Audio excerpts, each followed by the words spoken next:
Sigurado ka na bang umalis? Ha? Ayoko na. Ayoko na saan? Ayoko na sa mundo.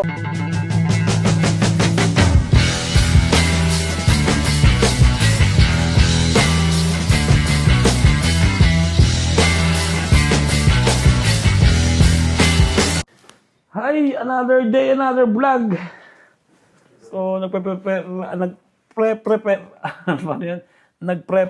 ako ng mga camera na pagpipilian ni Kuya. So, nakita nyo itong aking G7X na ginagamit dati. Ito magandang pang vlog. Ayan o. G7X. Dati to? Usong-uso dati itong pang vlog. Ginagamit ko to minsan sa pag ako ay nagsushoot ng mga birthday. Kasi maganda yung yung resolution. Ayan o. Meron siyang di ba? Screen sa unahan. Di ba? Pag naka-vlog ka, di ganito ka na lang. Pero, itong ginagamit ko ngayon, mas gusto ko nang gamitin ngayon ng Para kulog ako sa wave.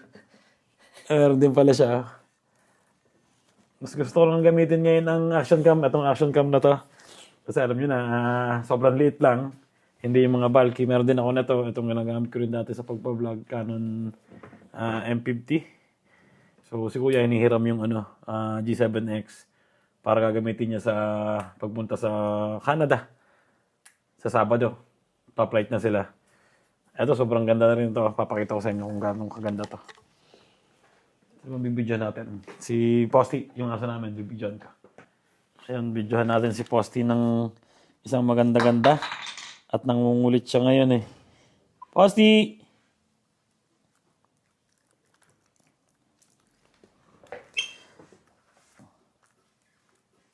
Huwag ka masyadong lumapit.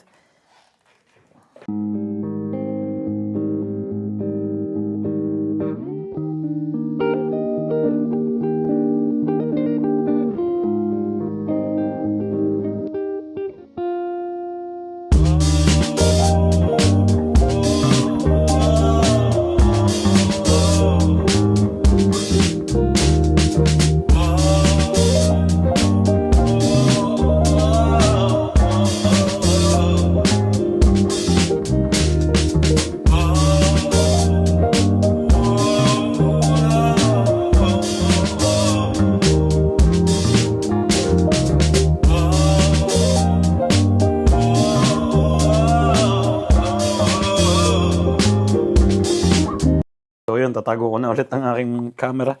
Meron pa tayong isa dito. Ito yung ginagamit ko sa mga pagpipicture.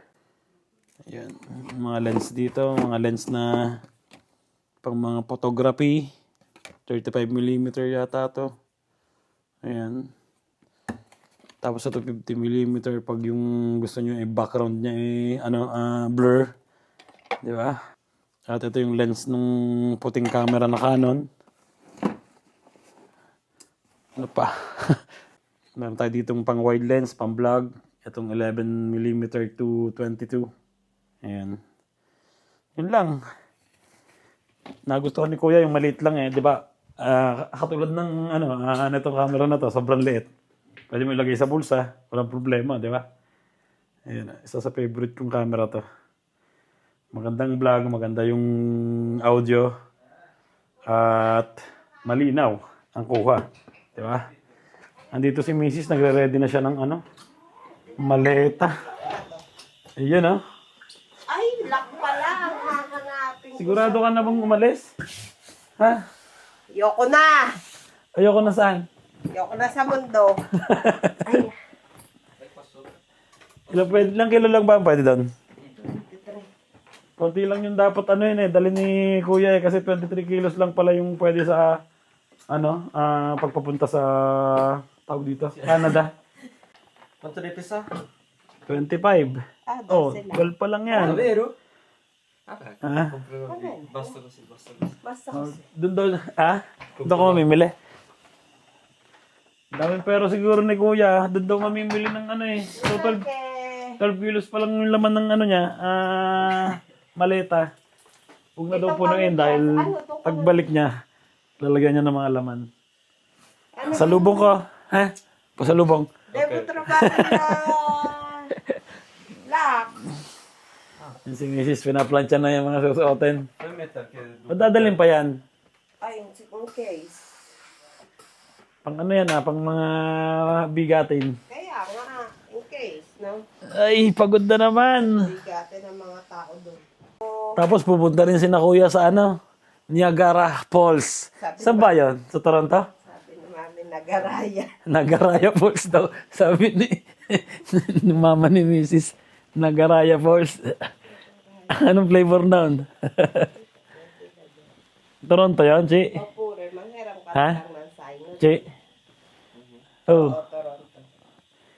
Buti pa si kuya, makakarating na ng Canada. Si Natita, saan? Vancouver? Wow! English speaking na to pagbalik niyan. Hey! Na tayo doon.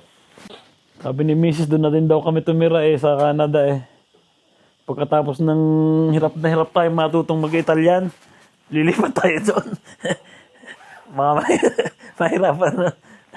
Baka 40 na tayo bago, mga 60 years old na tayo bago tayo matutong English. Balak sana namin bumili ng mga yung mga pagkain dito sa Italy na papadala dun sa Canada. Wag na daw sabi ng tito ni Mrs. kasi baka daw magkaroon ng problema si Marcus sa airport. Naigpit pala yung airport doon na. Yung mga pagkain daw nakakontrol. Tsaka yung magpapadala sana kami ng wine na masarap. Wag na daw. Baka magpanik lang itong batang to. Kaya request ng tita ni Mrs. Na lang yung biscuit dito. Padala si Mrs. ng mga gamot sa lagnat, vitamins, tsaka yung mga potassium. Nagpadala rin si Mrs. para dalhin ni Marcos dun sa biyahe, di ba? Pang charge ng power. Kain na. Ano nagawa niya? Nagpipictures na ng pambenta na naman. Ayun yung Ebisu. Mahaling pantalon niya, no? Magkano may bebenta? Ha? 40 euros. Magkano bili mo? 5 euros niya nabili, 40 bebenta. Pero siya kaninang guest na nabili. Ang kalat lang, hindi ko na mapapakita sa inyo. So, yun. Kain na. Tara, manja mo. Yung ibig sabihin ng manja mo, kain na tayo. Kapantulog na naman ako, di ba? Ito lagi yung suot ko pag nagbablog. Nakaluto na si Mrs. Wow! Inihaw. Pork belly. Ano to? Vegetable salad. Yung kanina natirang isda. At nagawa si Mrs. na itong na to. Ano yan? Banana tsaka strawberry. So yun, kain na tayo. Thank you, Lord. Nalabas ko pa si Posty. Ay, medyo pagod. Ay, let's go.